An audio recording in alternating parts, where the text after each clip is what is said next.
dice que podemos gritar, Abba, papito. Vamos a proclamar el proceso. Vamos a decirlo nuevamente. Oh Señor, llena mi alma de tal manera que pueda amarte, adorarte y glorificarte con todo mi corazón.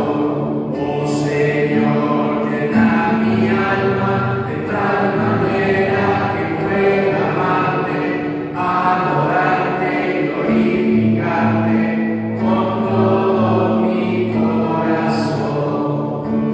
Piensa en aquel problema, en aquella dificultad, en aquella necesidad que hay en tu corazón, en tu vida, en tu familia. Y con esta alabanza que estamos haciendo, vamos a pedirle al Señor que tome posesión de aquel problema, de aquella necesidad, para que sea Él quien comience a trabajar en nosotros para poder salir vencedores en medio de esta dificultad. Vamos a proclamarlo nuevamente. Oh Señor, llena mi alma de tal manera que pueda amarte, adorarte y glorificarte con todo mi corazón. Oh Señor, llena mi alma de tal manera que pueda amarte, adorarte y glorificarte con todo mi corazón. Oh Señor, llena mi alma de tal manera que pueda amarte, adorarte y glorificarte con todo mi corazón. Oh Señor, llena mi alma de tal manera que pueda amarte, adorarte y glorificarte con todo mi corazón. ¡Aleluya! ¡Vive! ¡A su nombre! ¡Aplausos fuertes para Jesús!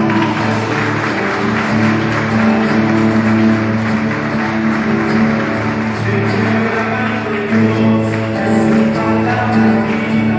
Se mueve la mano de Dios, es su palabra divina. Se mueve con poder. Se mueve con poder. Se mueve la mano de Dios, es su palabra divina. Se mueve la mano de Dios, es su palabra divina. Se mueve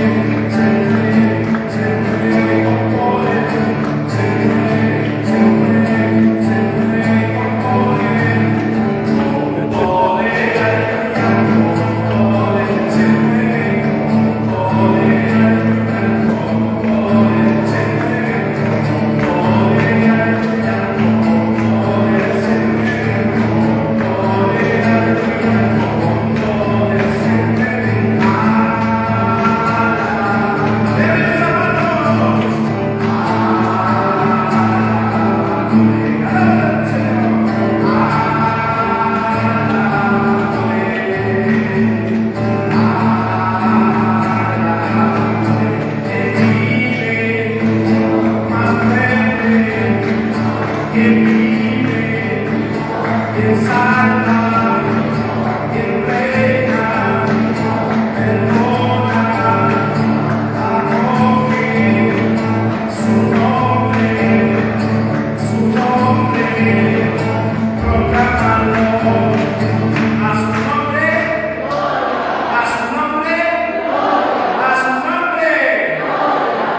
¡Levanten esa mano! Porque dice la palabra de Dios que al nombre de Jesús toda rodilla de doblarse en el cielo, en la tierra y debajo de la tierra. Cuando tú pronuncias el nombre de Jesús, suceden cosas maravillosas. Entonces, que a su nombre, a su nombre, a su nombre. Y con María vamos a caminar. Y con María vamos a caminar. Cuando yo entendía que cuando alguien caminaba se movía. María, ¿dónde la lleva? A Jesús. ¿Y por qué estás estático, hermano? ¿No quieres ir donde Jesús? Y si tu hermano que está atrás se queda, jálalo. Porque a veces necesitamos ser jalados también, una alegría. A ver,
iba camino al Calvario se encontró con su madre, le dijo a su madre: madre, no te preocupes, yo hago nueva todas las cosas.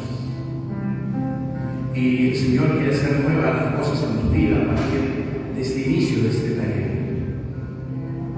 Quiere sanar tu historia, quiere sanar tu humanidad, tu psicología, tu afectividad, quiere sanar tu cuerpo, pero sobre todo quiere sanar tu espíritu. Abandónate a los pies de Jesús. Abandónate, entrégale todo lo que tienes.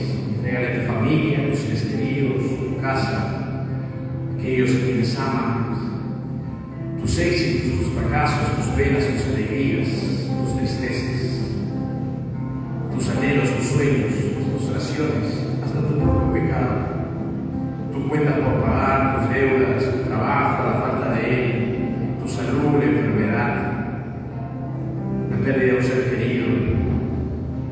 Entrégale todo, no te guardes nada, tu sexualidad, tus ojos, tus sentidos.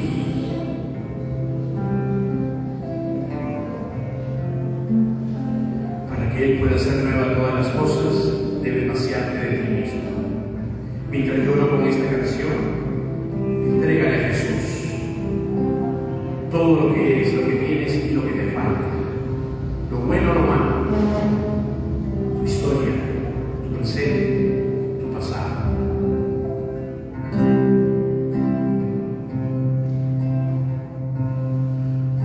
Oh, deja que el Señor te envuelva en su espíritu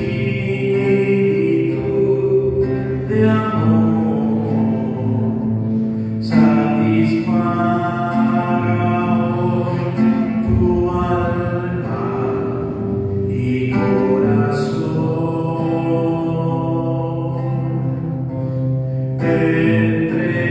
Entrégale lo que te pida y su espíritu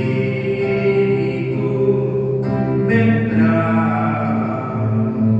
sobre ti y vida nueva te dará. El Señor te está pidiendo, hermano, hermana, que te entregues. ¿Quién eres? ¿Cómo eres? Que le entregues todo lo que el Señor te ha dado, porque nada nos pertenece. Ahí, delante de Jesús, abandónate en sus manos. Mientras lloro con esta canción, humíllate. No tengas vergüenza, no tengas miedo. Oh, deja que el Señor te envuelva en su espíritu de amor, satisfaga hoy tu alma y corazón. Entrégale lo que te pida y su espíritu vendrá sobre ti y vida nueva te dará.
Sella el aire de la atmósfera que respiramos, sella el suelo, subsuelo, con tu sangre derramada en la cruz. Séllanos, Señor, de la cabeza a los pies.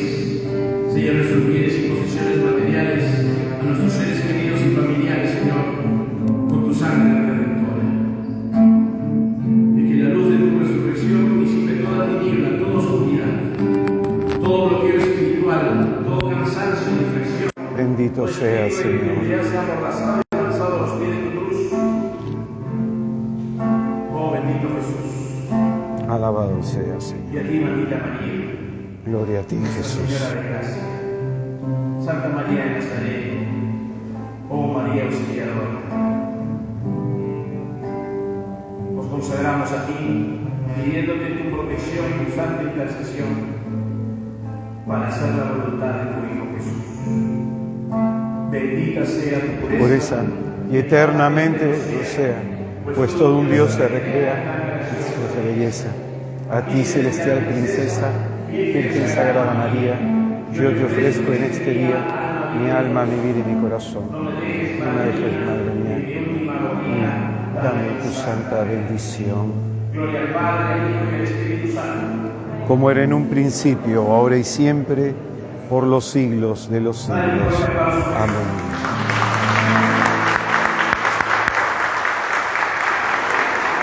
Gracias, hermano. Tomamos asiento, por favor. Eclesiástico, capítulo 38, versículo 1.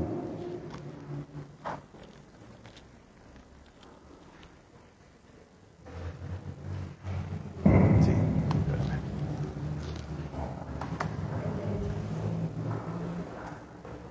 gracias. Libro de Eclesiástico, capítulo 38, versículo 1.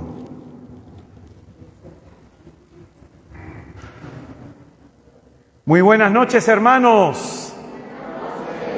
Muy buenas noches, hermanos. Muy buenas noches, pueblo de Dios. Paz y bien.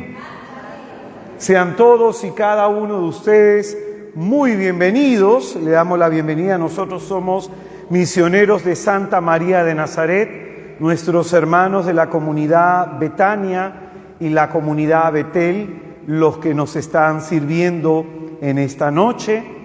Hoy vamos a comenzar un curso de sanación interior que se llama Terapéutica de los 7 pecados capitales. Y en este curso vamos a abordar un aspecto de lo que es la sanación interior. Vamos a abordar la parte espiritual de la sanación interior, la parte moral de la sanación interior. Hay personas que tienen dificultades para relacionarse con Dios. Hay personas que les cuesta mucho orar, hay personas que les cuesta comprender la Escritura, hay personas que les cuesta relacionarse con Dios a un nivel de fe profunda.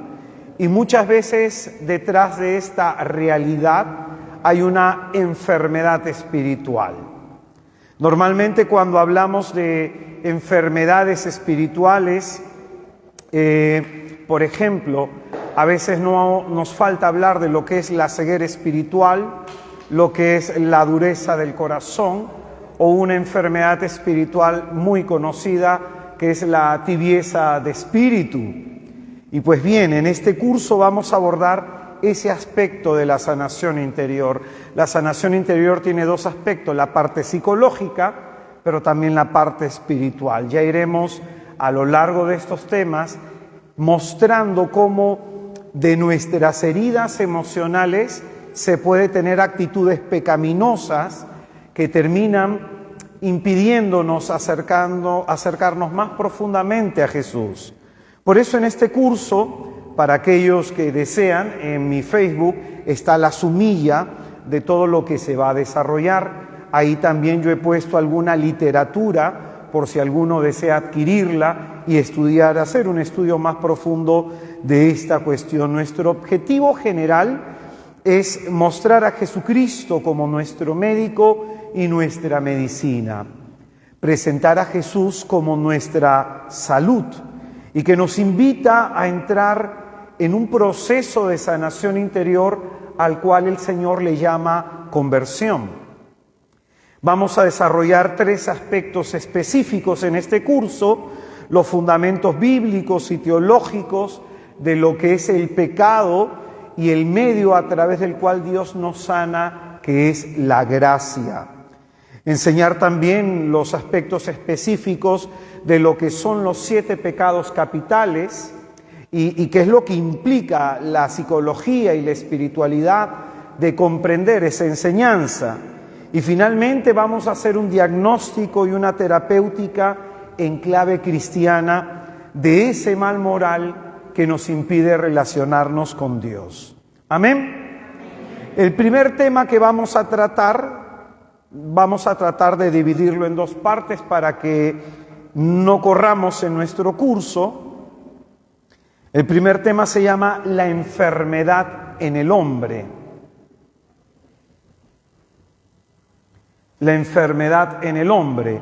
Y para aquellos hermanos, porque veo rostros nuevos, para aquellos hermanos o hermanas que no tengo el gusto de conocer, mi nombre es Israel Pelán Cruz, yo soy teólogo, actualmente estoy llevando una maestría en Teología y Dogmática en la Facultad de Teología Pontificia y Civil de Lima. Con el permiso de la Arquidiócesis de Lima nos hemos formado en Asunción, Paraguay, en lo que es pastoral del exorcismo, y en Costa Rica hemos recibido un curso por la Ateneo Regina Apostolorum, los que forman exorcistas en Roma, sobre lo que es la oración de liberación y exorcismo. En este caso, como laico, nosotros no hacemos exorcismos, pero sí enseñamos a la gente a orar por liberación, que es completamente distinto. Y pues bien, ¿por qué el Señor querrá que lleves este curso? ¿Qué desea Jesucristo de ti? Es la segunda vez que a mí me toca dar este curso. Y de la primera vez que lo di, ya hace por lo menos unos 7 u 8 años, los testimonios de las personas que asistieron fue de bastante provecho. Entonces, si tú deseas realmente que Jesús trabaje en tu corazón, has venido al curso indicado. La enfermedad en el hombre, tema número 1. Libro de Eclesiástico o Sirácides, de acuerdo a la traducción que utilices. Eclesiástico capítulo 38, versículos del 1 al 15. Del 1 al 15. Dice la Sagrada Escritura: honra al médico por los servicios que presta, que también a él lo creó el Señor. Del Altísimo viene la curación, del Rey se reciben las dádivas. La ciencia del médico le hace caminar con la cabeza alta y es admirado por los poderosos. El Señor ha creado medicinas en la tierra y el hombre prudente no las desprecia. ¿Acaso no endulzó el agua con un leño para que se conociera su poder? Él es quien da a los hombres la ciencia para que lo glorifiquen por sus maravillas. Con las medicinas el médico cura y elimina el sufrimiento. Con ellas el farmacéutico prepara sus mezclas y así nunca se acaban sus obras y de él procede la paz sobre la tierra. Hijo, en tu enfermedad no te desanimes, sino ruega al Señor que Él te curará. Aparta tus faltas, corrige tus acciones y purifica tu corazón de todo pecado. ofrece incienso, un memorial de flor de harina y ofrendas generosas según tus medios. Recurre al médico, pues el Señor también lo ha creado, pero no se aparte de tu lado, pues lo necesitas. Hay momentos en que la solución está en sus manos. También ellos rezan al Señor para que les conceda poder de aliviar el dolor, curar la enfermedad y salvar tu vida. El que peca contra su hacedor, que caiga en manos del médico. Es palabra de Dios.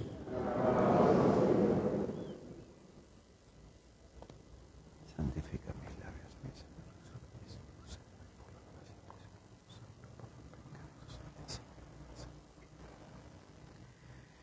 Pues bien, de este texto que acabamos de leer, quisiera empezar nuestra reflexión a la luz de lo que en el versículo 9 nos dice el Señor. En tu enfermedad no te desanimes. ¿Qué nos dice el Señor? Fuerte, en tu enfermedad no te desanimes, sino ruega al Señor que Él te curará. Pues bien, ¿qué significa la enfermedad para aquel que la sufre? ¿Qué significa estar enfermo? En primer lugar, lo que debemos decir es que la enfermedad trae sufrimiento. Y como el texto escriturístico que acabamos de leer dice que trae desdicha. La enfermedad trae desdicha. Y esto entonces plantea un problema no solamente para los hombres de hoy, sino para los hombres de todos los tiempos. ¿Por qué el hombre se enferma y cómo buscar la salud? Yo tengo ya por lo menos unos 20 años dando cursos, haciendo eventos, retiros de sanación interior, y en estos 20 años he aprendido mucho. No solamente por lo que me ha tocado enseñar, sino por lo que yo mismo he experimentado de parte del Señor. Y la pregunta de muchas personas es esta: ¿por qué el hombre se enferma? ¿Y cómo poder recuperar la salud? Cada vez que nosotros vamos a un curso, cada vez que nosotros vamos a un retiro o vamos a un evento en donde se hable de sanación, ¿cuál es nuestro propósito? Recuperar la salud. Pues bien, el cristiano ha heredado del mundo judío esta especial preocupación por el tema de la salud. Y esto, en el pensamiento judío, el tema de la salud va no solamente de la preocupación corporal, no solamente por la preocupación física de recuperar la salud, sino también por la preocupación espiritual. En el antiguo mundo, culturas como por ejemplo los fenicios, sumerios, egipcios, personas de pensamiento pagano, ellos ven las enfermedades de pronto desde muchos ángulos, algunas causadas por sus propios dioses, otras por demonios, poderes ocultos o por su propio pecado. Entonces, la preocupación por la salud no solamente pertenece al mundo cristiano, al mundo judío, sino a todos los hombres en general. ¿Amén? Por eso es que en el antiguo mundo se han hecho templos y santuarios dedicados a este fin, a que las personas pudieran recuperar la salud, como por ejemplo el templo egipcio de Imhotep, o el templo de Apolo o Esculapio del mundo griego helenístico. La revelación bíblica va a dejar de lado la preocupación por el tema científico de la salud y se dedica exclusivamente a darle un significado, a darle un sentido religioso a la enfermedad. Escucha bien que esto es muy importante. ¿Qué nos predica nuestra enfermedad? ¿Qué nos quiere enseñar nuestro mal? Y esta es la reflexión que va a hacer el mundo judío y es la reflexión que hacemos nosotros los cristianos. El sentido religioso de la enfermedad y la curación entendida dentro del designio salvífico de Dios. Es decir, Dios quiere que todos los hombres se salven y lleguen al pleno conocimiento de la verdad. Y en ese propósito salvífico de Dios para con todos nosotros, Dios permite la enfermedad. Dios la permite.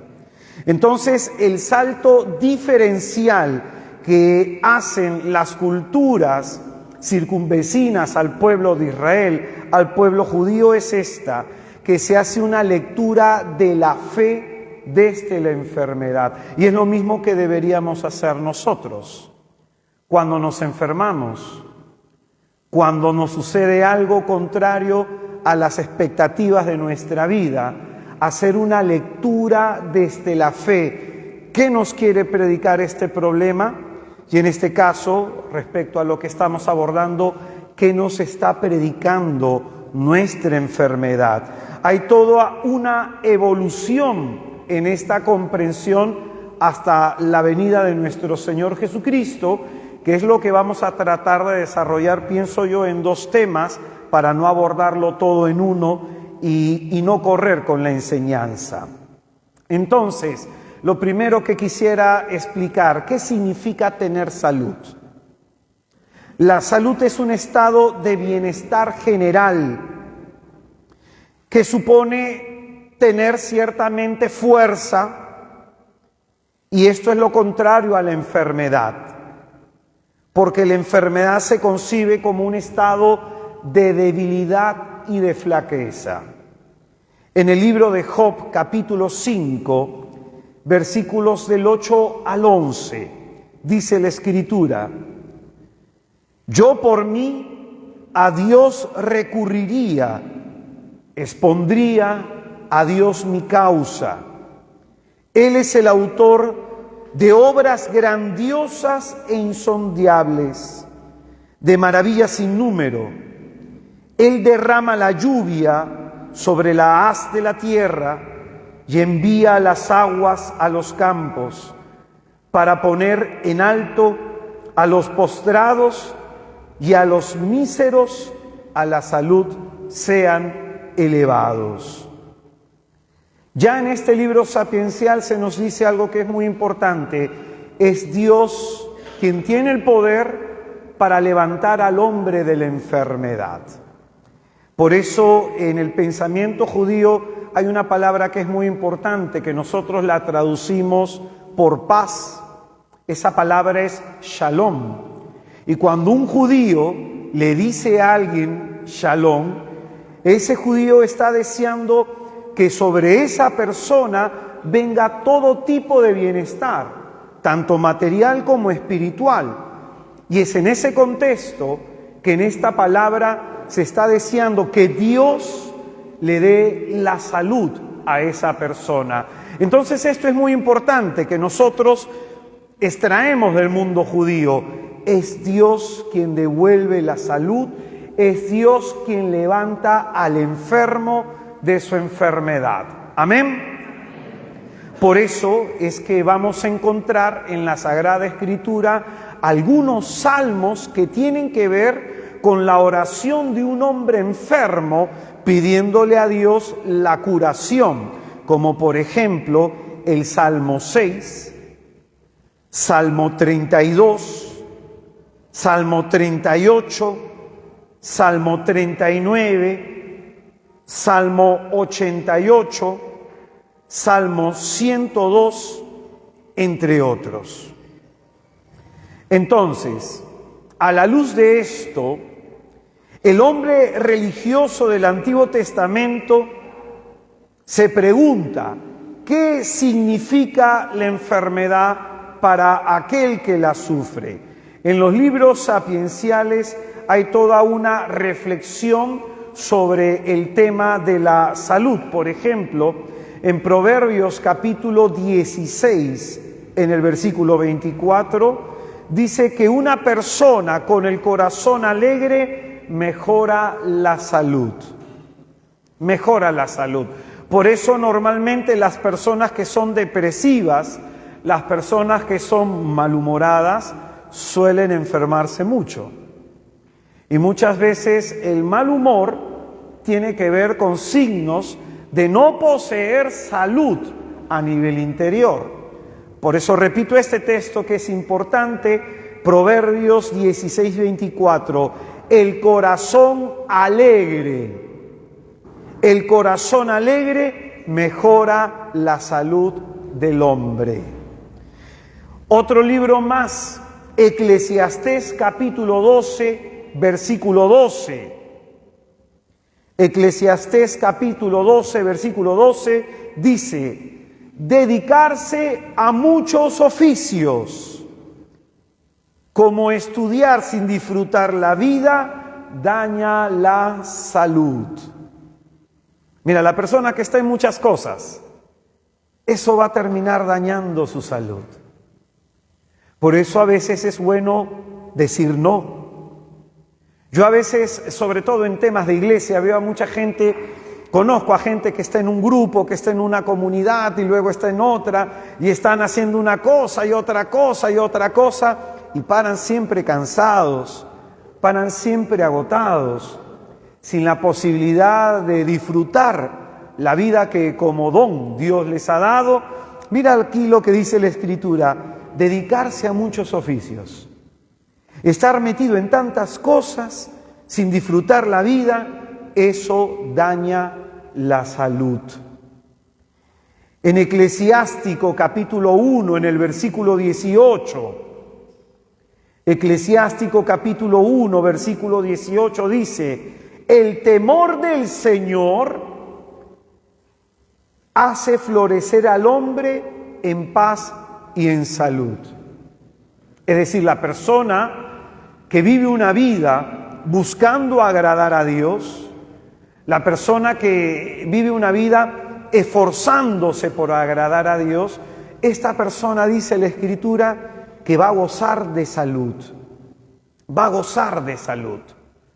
Entonces, es en ese sentido que el que sufre debe ver la causa de su enfermedad en el alejamiento de Dios. Atención a esto que estamos diciendo, que es muy importante.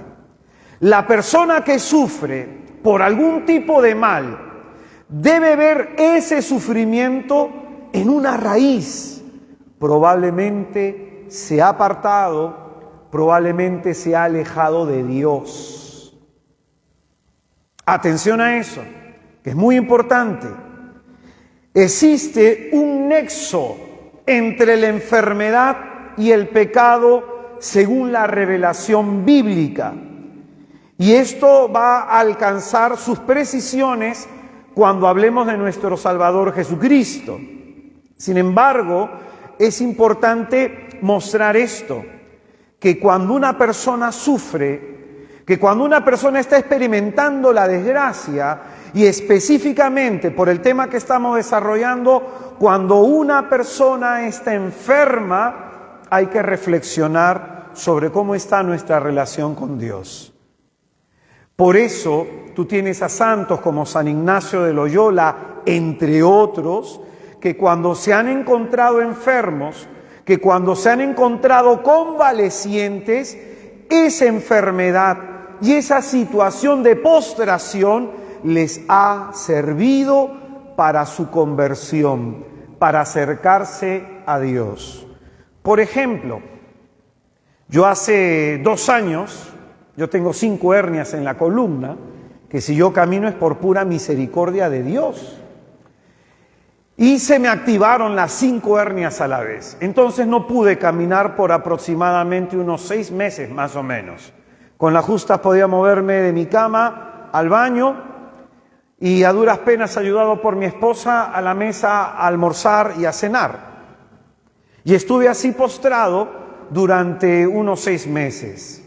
Yo le pedí al Señor que me sanara, le pedí al Señor que me curara, hice mis plegarias, estuve ante el Santísimo haciendo oración y nada. Entonces, como yo ya había orado y entiendo de este tema, pues ¿qué es lo que corresponde hacer en medio de la enfermedad? ¿Qué hay que hacer? Buscar a Dios, acercarse a Dios. Es decir, por eso es que esta parte es muy importante sobre el tema de la curación. El que sufre debe ver la causa de su enfermedad en el alejamiento de Dios. Y ojo, podemos estar alejados de Dios no solamente cuando uno cae en pecado y vive en pecado.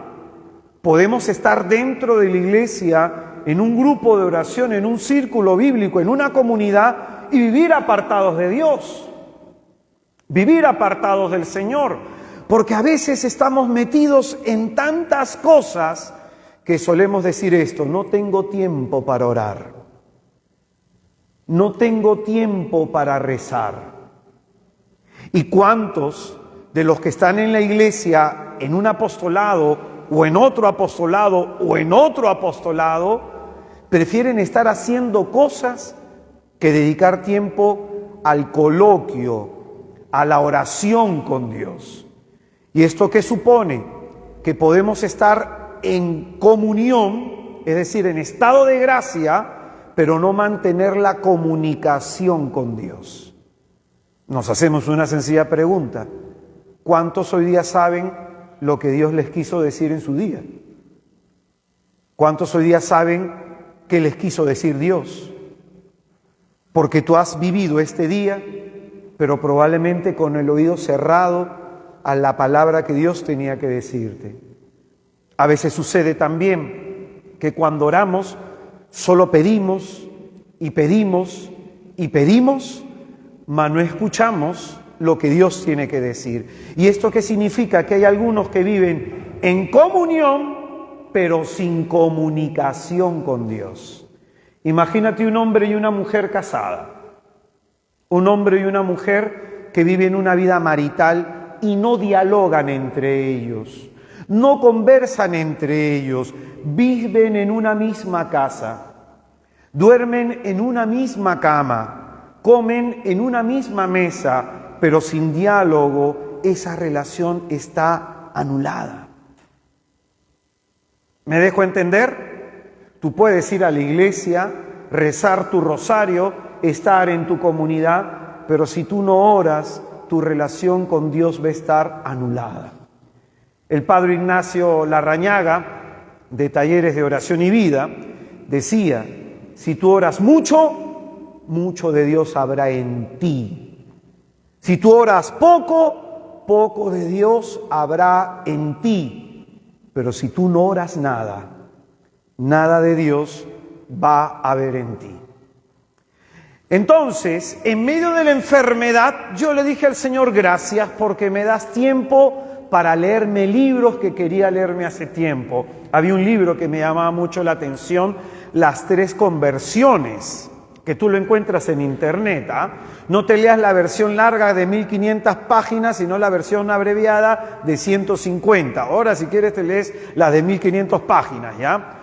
Pero en ese libro, el padre Garrigou-Lagrange, francés, el padre Garrigou-Lagrange, él en este libro, Las 3 conversiones o Las 3 vías, también se conoce, él va a enseñar de que hay algunas personas en la iglesia que se han quedado solo en una primera conversión y no han trascendido a una segunda y menos a una tercera conversión, que es en donde se da la vida espiritual madura del cristiano.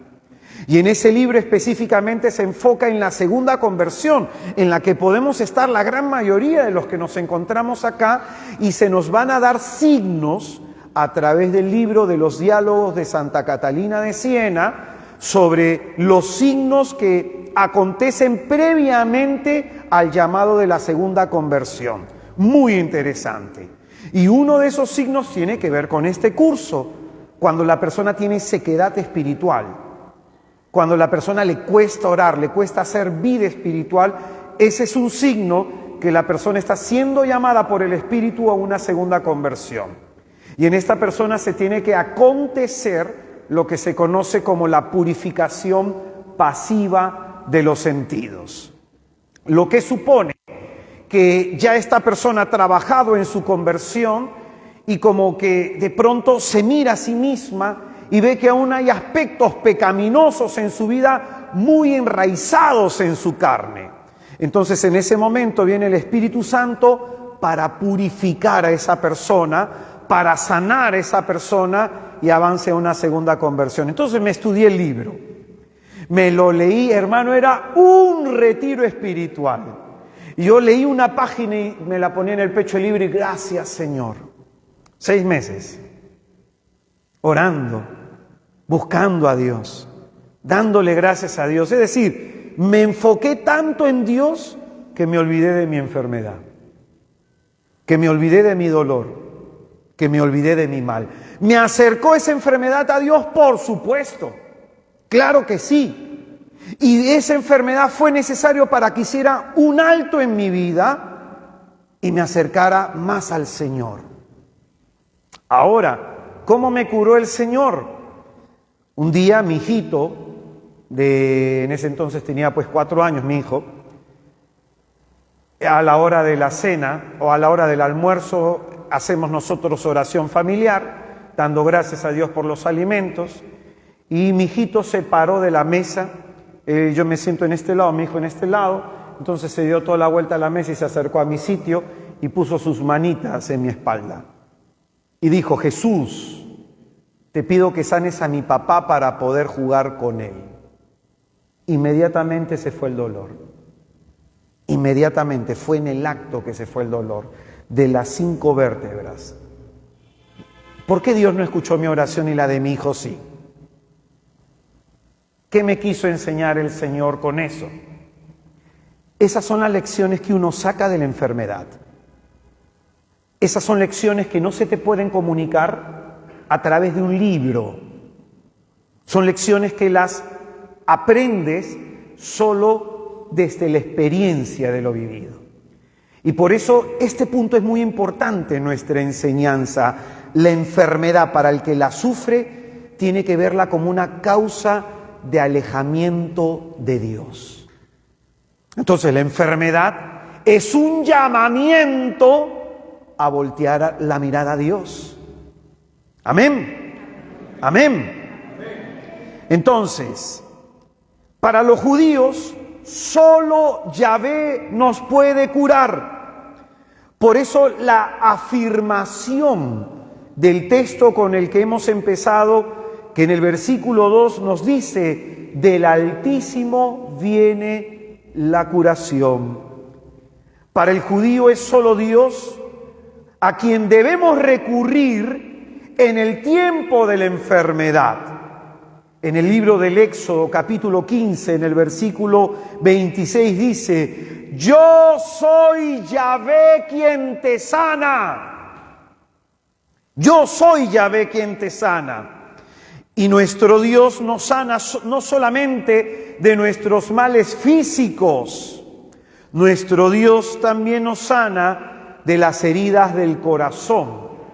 En el Salmo 147, en el versículo 3 dice que Él sana a los que tienen el corazón roto, a los que tienen el corazón destrozado, Él venda sus heridas. Entonces, es Dios quien quiere devolverle la salud íntegra al hombre. Dios no solamente quiere sanar nuestro cuerpo, también todos los aspectos psicológicos de nuestra vida. Y esta es la fe en que de solo Dios proviene la salud, que se va a ver reflejado en el libro de Sabiduría, capítulo 16, versículo 12. Sabiduría capítulo 16, versículo 12, en donde dice la Escritura: la palabra de Dios es generadora de salud. No los sanaron ni los ungüentos ni los cataplasmos, sino tu palabra, Señor, que todo lo sana. La palabra de Dios es generadora de salud. Yo en estos días, el mes pasado, he estado de misiones todo un mes en una zona de Alemania, y me tocó predicarle a un grupo de personas y he predicado sobre la resurrección, de por qué Jesucristo nos envía a los misioneros a las ciudades, a los pueblos y a las casas a resucitar a los muertos, porque así dice el Evangelio de Mateo capítulo 10. ¿Por qué nos dice vayan a estos lugares a resucitar muertos y no nos dice vayamos a los cementerios o a los columbarios? Porque hay mucha gente que aunque tenga apariencia de viva, vive como muerta. Hay mucha gente que vive así. Y de pronto, en estas prédicas que me ha tocado hacer, y por los hermanos que me ha tocado orar allá, gente completamente desanimada, que solamente durante la predicación algunos lloraban y se conmovían. Y aquí se cumple lo que dice este texto de sabiduría: no los sanaron ni los ungüentos ni los cataplasmos, sino tu palabra, Señor, que todo lo sana. Amén. De Dios nos proviene la salud. Amén. Dile al que está a tu izquierda, a tu derecha: de Dios te proviene la salud. Una vez más, díselo por favor.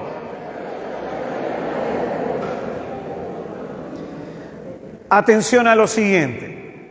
Cuando Dios decide obrar una curación, esta tiene que ser entendida como un símbolo de su misericordia. Es decir, cuando Dios decide levantar a alguien de la enfermedad, es porque le tuvo misericordia y le quiso, a través de esa curación, mostrar a esa persona que Dios es un Dios misericordioso, que Dios es un Dios que perdona nuestros pecados, que Dios no nos trata como merecen nuestras faltas. Amén. Pero también ese es un signo de lo siguiente: que Dios es cercano al hombre o a la mujer que sufre. Salmo 34, versículo 19, un texto precioso.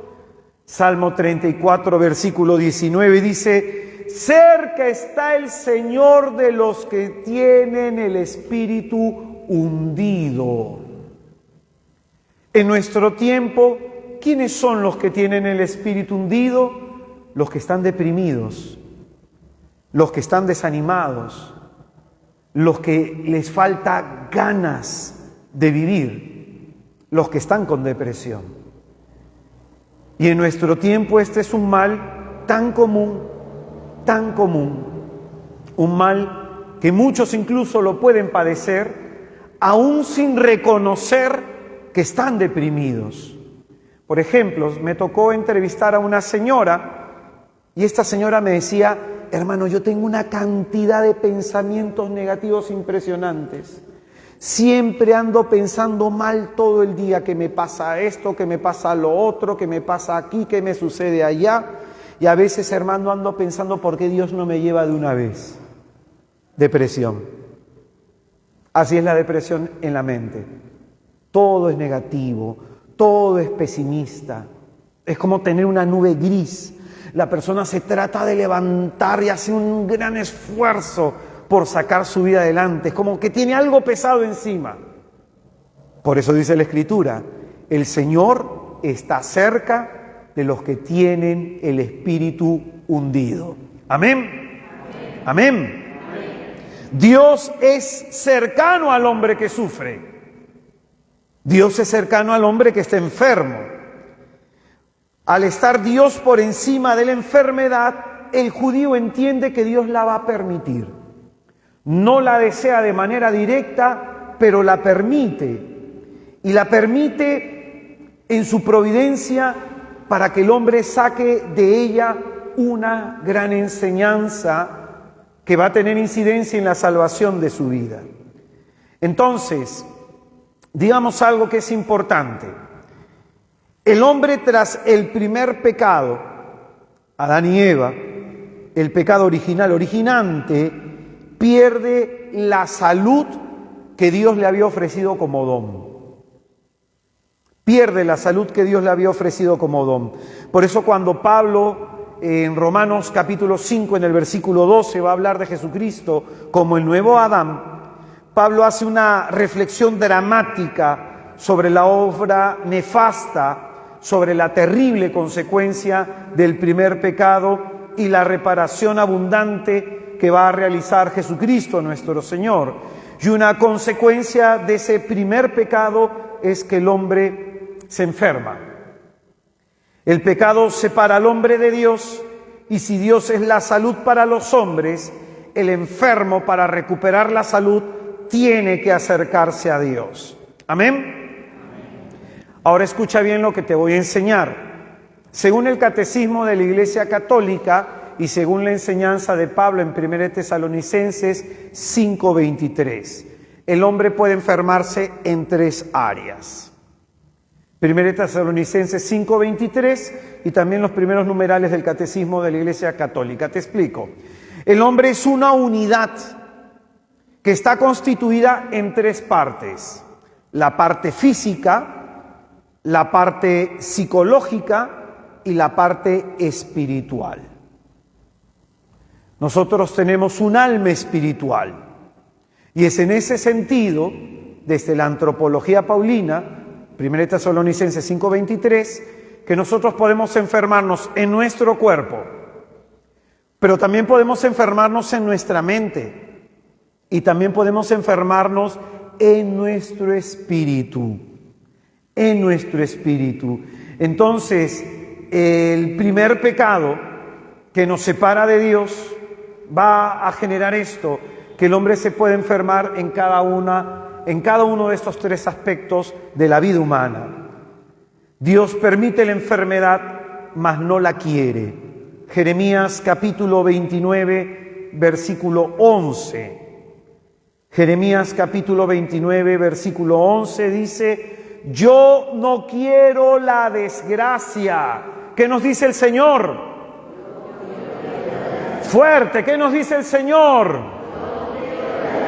Una vez más, por favor. Si no la quiere el Señor, la permite. Y la permite con un fin, para que el ser humano sea capaz de profundizar a través de esa situación de fragilidad, sea capaz de profundizar a través de esa situación sobre cómo está su relación con Dios. Nosotros, ¿cuándo nos acercamos a Dios? ¿Cuando nos va bien en todo momento? ¿O cuando la vida nos golpea? ¿Cuándo nos acercamos a Dios? Cuando la vida se pone difícil, cuando la vida nos duele, cuando la vida nos golpea. Es en ese momento que volteamos a Dios, cuando hemos perdido nuestras seguridades, cuando hemos dejado de tener nosotros el control de nuestra existencia y cuando la vida nos viene uno y otro problema. Es ahí que buscamos a Dios, y es en ese contexto de fragilidad que estamos más abiertos, no solamente a la búsqueda de Dios, sino más abiertos a lo que Dios nos tenga que decir. Por eso Dios la permite. ¿Amén? Amén. Cada vez que estés enfermo, cada vez que estés atravesando una crisis, has de entender que Dios le está permitiendo, y que a través de esa voluntad permisiva de Dios se nos está llamando a acercarnos más a Él. Se nos está llamando a la conversión. ¿Amén? Por eso, en los salmos de las súplicas, va siempre acompañada de la súplica de la curación, la confesión de los pecados. Tú vas a encontrar, por ejemplo, esto en el Salmo 38, el 39 y el 107. El salmista, enfermo, le suplica a Dios la curación, pero a la vez le pide perdón por sus pecados. Y es que hay una relación intrínseca en nuestros males físicos y nuestro mal espiritual. Voy a ponerte un ejemplo. Un día me pidieron orar por un hombre que le habían salido unas manchas del tamaño de una uña primero por la palma de las manos, la parte superior, luego por el antebrazo, había por todo el pecho y finalmente le estaba subiendo por el rostro. Este hombre estaba en tratamiento dermatológico, ya probablemente como 9 meses. Los médicos no daban el por qué este hombre tenía esto. Estas llagas botaban como un líquido amarillento, apestoso, y era para el hombre muy humillante. El hombre de utilizar mangas cortas comenzó a utilizar manga larga, comenzó a utilizar camisas de cuello, y de pronto esto comenzó hasta a deprimirle la enfermedad al vérsela en el rostro y al experimentar el hedor que salían de esas llagas. Pues bien, en esos 9 meses vieron si es que era cáncer, lo trataron en un lado, otro lado, un dermatólogo por aquí, otro por allá, y finalmente su esposa, una mujer creyente, en un evento me solicitó poder orar por su esposo. Entonces nos acercamos con un grupo de hermanos a orar por él. En el momento que le imponemos la mano para orar, le pregunté al Señor por qué este hombre está enfermo. Porque cuando no se halla la curación o una enfermedad, cuando el medio no es natural para la recuperación de la salud, es decir, hay enfermedades que con un tratamiento médico oportuno no puede recuperar la salud, como nos dice Eclesiástico 38. No hay que despreciar la ciencia del médico. Sin embargo, en este caso no se da con por qué este hombre estaba enfermo, y los médicos pues no le daban a la raíz de su problema. En el momento de la oración, el Señor nos muestra una palabra grandota: soberbia. En ese momento yo le invité al hermano, renuncie a la soberbia. ¿Y qué crees que me dijo? Yo no soy soberbio. ¿Quién lo va a reconocer? A mí la gente se me acerca a pedirme por algún mal físico para que pueda orar, por un problema en el páncreas, en el hígado, por un mal en el estómago, etcétera. Hay algunos que incluso también se me acercan a pedir oración por sus problemas psicológicos, por su depresión, por su ansiedad, etcétera. Pero ¿quién se me acerca a pedirme, ora por mí que soy soberbio? Ora por mí que soy avaricioso. Ora por mí que sufro de gula. Ora por mí que tengo problema de lujuria. Ora por mí, hermano, que soy una persona mentirosa. Ora por mí, hermano, que soy una persona egoísta. Nadie te pide oración por eso, porque nadie reconoce que eso es una enfermedad. No tenemos la conciencia de que eso es una enfermedad. Entonces, la cuestión es la siguiente, que yo no soy quien para convencer a este hermano que él es soberbio. Dice la Escritura en el Evangelio de Juan, capítulo 16, que es el Espíritu Santo el que se encarga de convencernos que somos pecadores.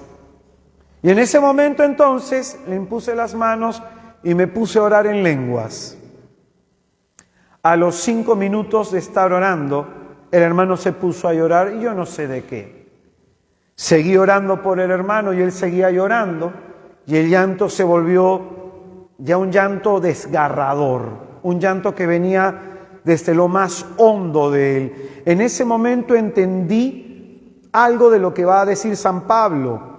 Dice que hay 2 tipos de tristeza: la tristeza que proviene del mundo y la tristeza que proviene de Dios, que nos lleva al arrepentimiento y a una sincera conversión. A esto se le conoce como el don de la iluminación de la conciencia, que en algún momento el Señor nos da conciencia clara de la maldad de nuestros actos para arrepentirnos y así convertirnos y Él nos pueda curar.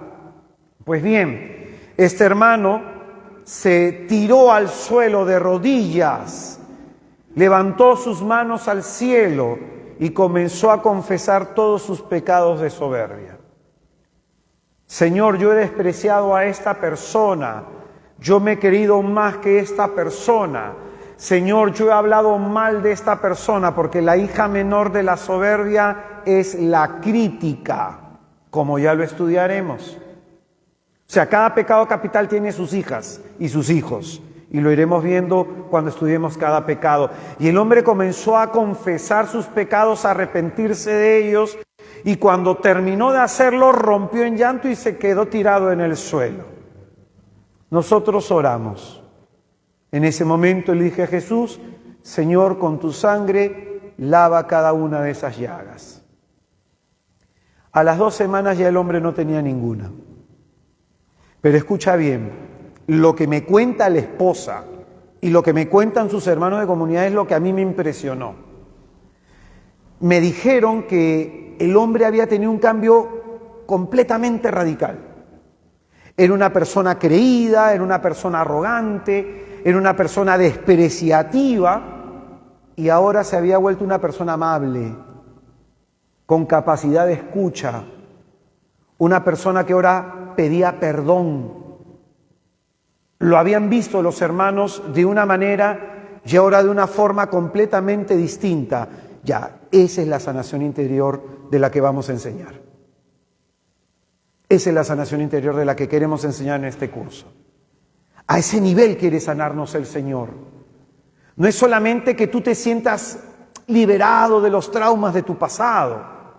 Sí, eso es importante también, pero también esto. Porque este hermano, los traumas de su pasado habían originado en él un perfil psicológico que se conoce como complejo de superioridad. Las personas que han sido humilladas, para compensar la humillación psicológica, humillan a otros, el complejo de superioridad, y sufren del mal moral llamado soberbia. Entonces, ¿qué es lo que hizo el Espíritu Santo para sanarlo de la soberbia, para sanarlo a nivel psicológico de esas humillaciones que él sufrió?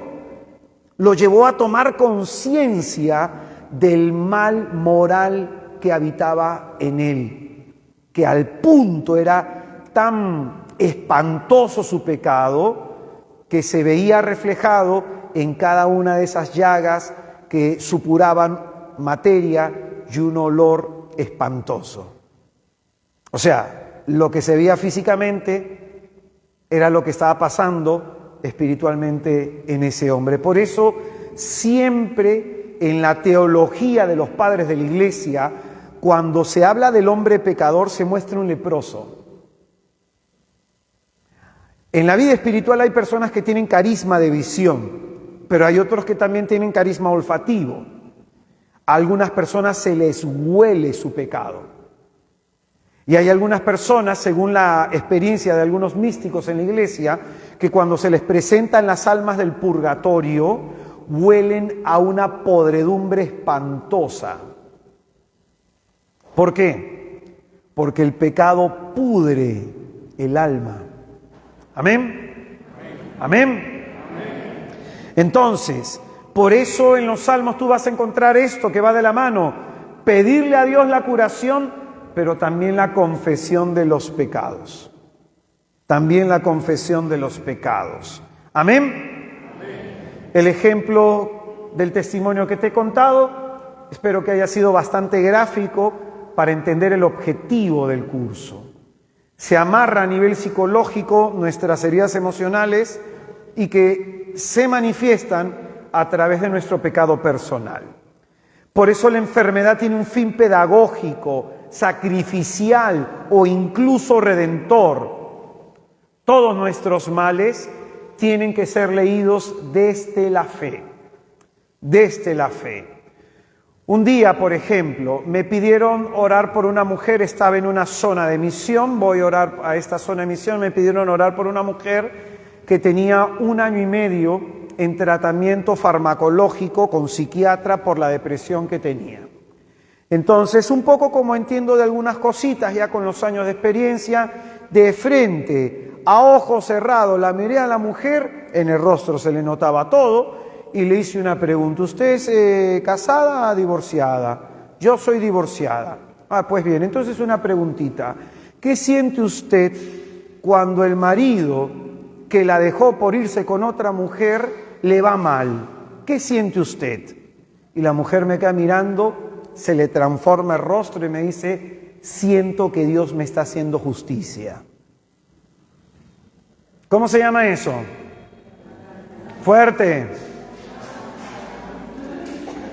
Le hablé a la mujer que ella sufría de la enfermedad de la venganza, que su depresión se debía a la falta de perdón, que cuando nosotros no perdonamos suceden 4 cosas. En primer lugar, se da resentimiento. En segundo lugar, seguimos sin perdonar, eso se transforma, ese resentimiento se transforma en odio. En tercer lugar, seguimos sin perdonar, ese odio se transforma en ira. Y en cuarto lugar, seguimos sin perdonar, eso se transforma en venganza. Entonces, ¿qué era lo que tenía que hacer la mujer para salir de la depresión? Perdonar. ¿Tú crees que quería? No. Le dije a la mujer, le impuse las manos y le dije, repite conmigo, repito contigo. En el nombre de Jesús, en el nombre de Jesús, yo renuncio a Satanás.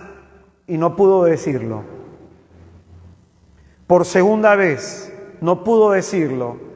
A la tercera vez lo pudo decir. Y le dije, a continuación, renuncio a la venganza. No pudo decirlo. A la segunda, no pudo decirlo. Y a la tercera comenzó a gritar, maldiciendo al hombre. Este es un maldito, un desgraciado.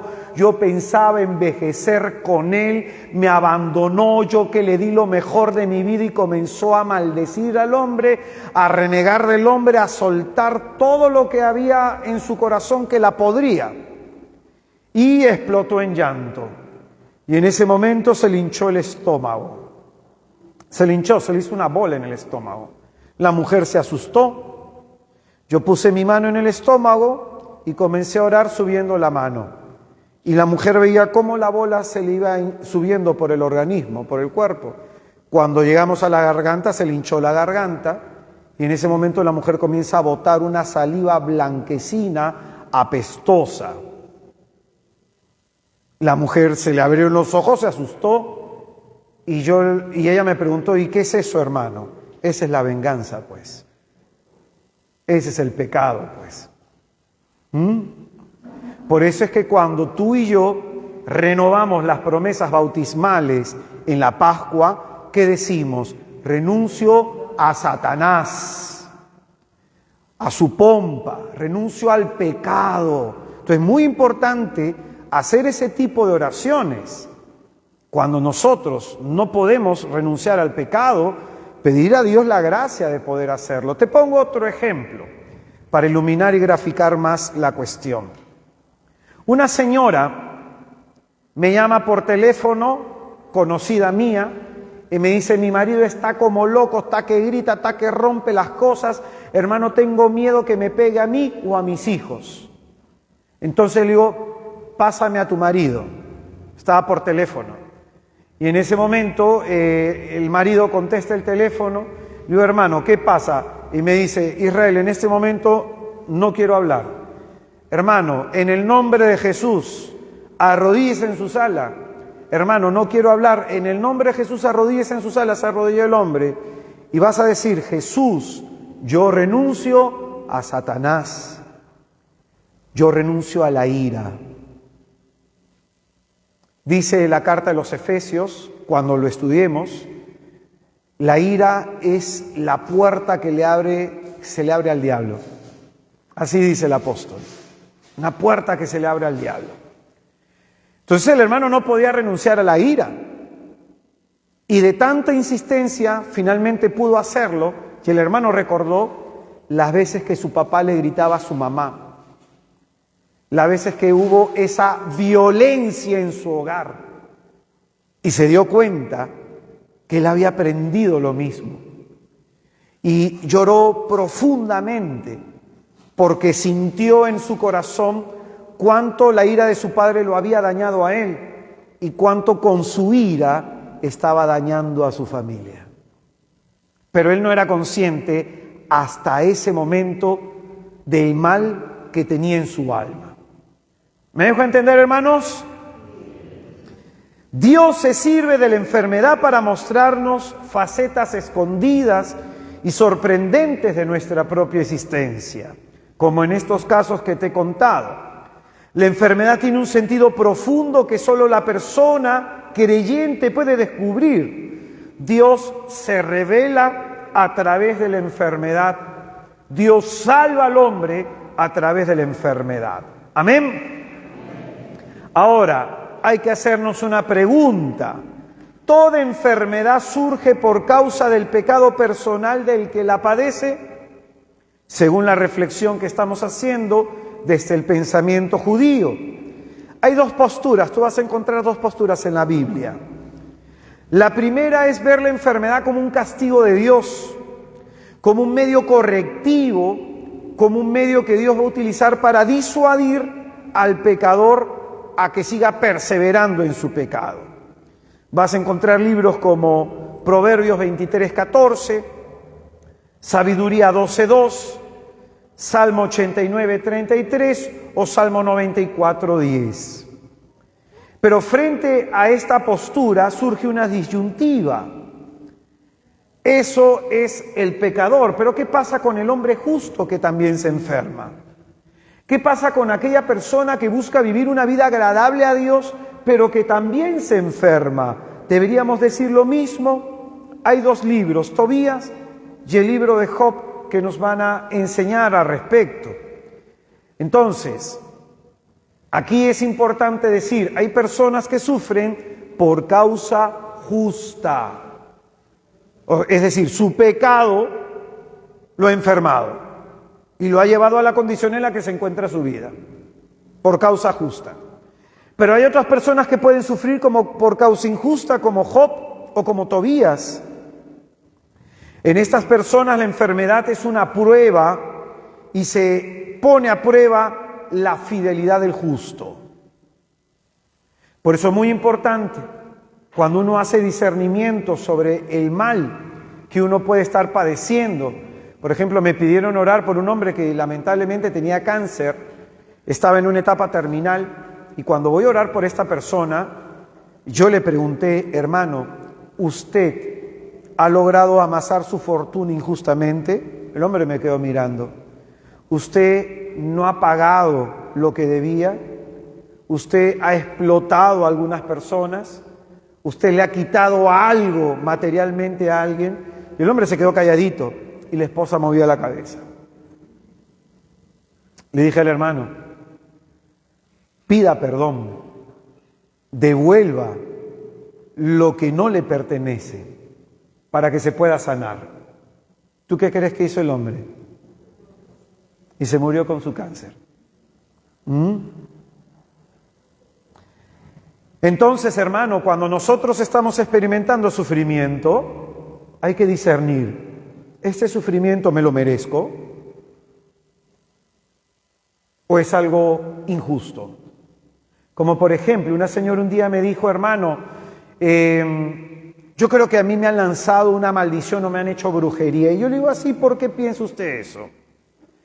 Mi marido me abandonó. Bueno.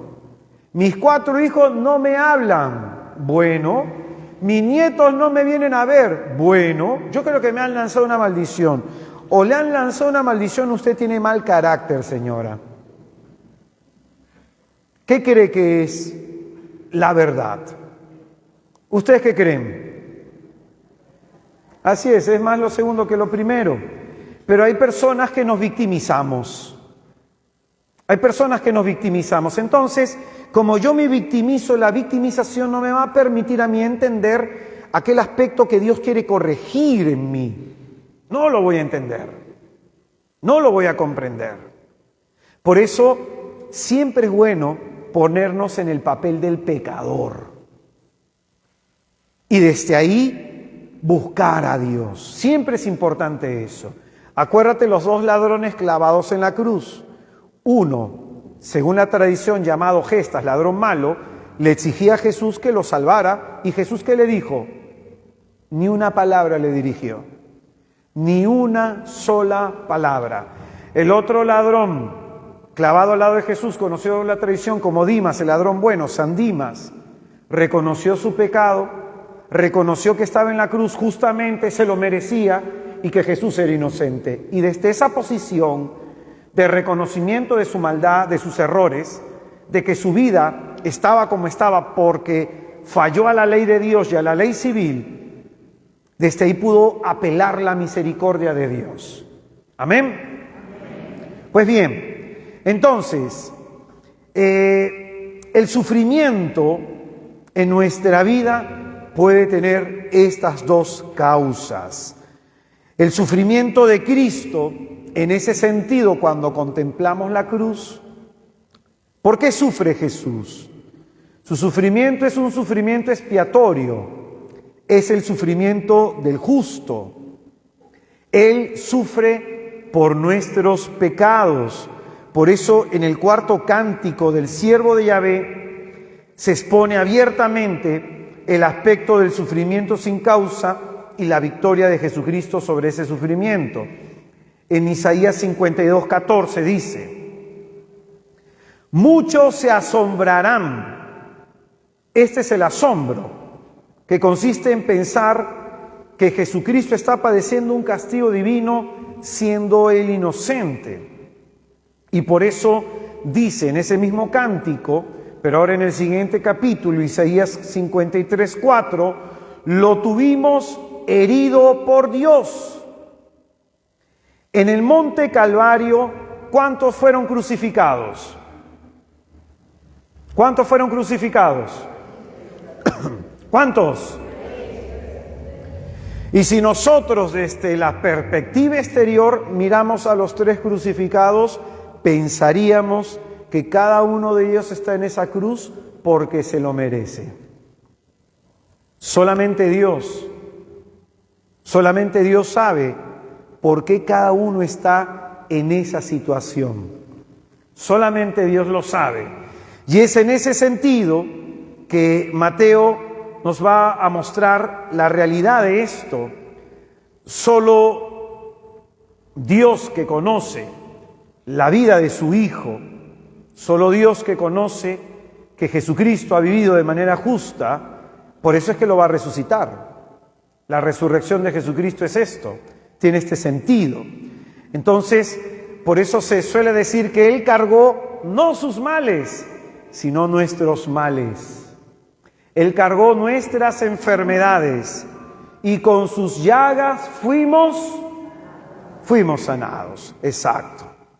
Entonces, en todo enfermo está Cristo y Cristo está todo en el enfermo.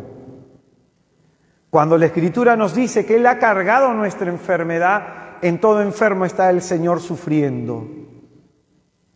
En todo enfermo está el Señor sufriendo y el Señor está con todo enfermo. Ya sea de un mal físico, ya sea de un mal psicológico o ya sea de un mal espiritual. Y en nuestro tiempo, los grandes males que sufren los hombres ya no están solo en su cuerpo, sino en la mente. Hay mucha gente con enfermedades mentales, con enfermedades psiquiátricas, que sufren y sufren mucho y no encuentran alivio para su mal. No es como padecer una enfermedad física, que a través de un medicamento se atenúa el dolor, pero hay algunos medicamentos que no atenúan ese dolor que se puede llevar por dentro. Por eso, ese Cristo está en la cruz por nuestros pecados, por nuestros delitos, y está en esa cruz para devolvernos la salud. ¿Amén? ¿Amén?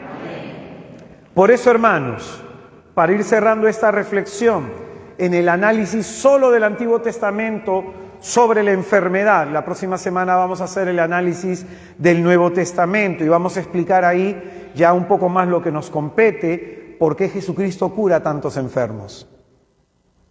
Eso es muy importante estudiarlo. Entonces, de esto último, de esto que hemos enseñado, quisiera que te quedes con lo siguiente, ¿no? Quisiera que medites en lo que el Señor nos ha estado repitiendo. La enfermedad es un llamamiento a la conversión. La enfermedad es un llamamiento a la conversión. El que sufre debe ver la causa de su enfermedad en el alejamiento de Dios por causa del pecado. Por eso quisiera, antes de hacer oración, que te preguntes con sinceridad cómo está tu relación con Jesús. ¿Cuán cerca, cuán lejos estás tú del Señor? Quisiera que con sinceridad te preguntes cómo está tu vida moral. Tú y yo que venimos hoy día a pedirle a Cristo que nos cure. Tú y yo que venimos a pedirle al Señor que nos sane, a pedirle al Señor que nos levante de nuestro mal. ¿Cómo está nuestra vida? Esta es la primera reflexión a la cual el Señor nos llama. La enfermedad es un llamamiento a la conversión. Vamos a ponernos en pie para hacer oración.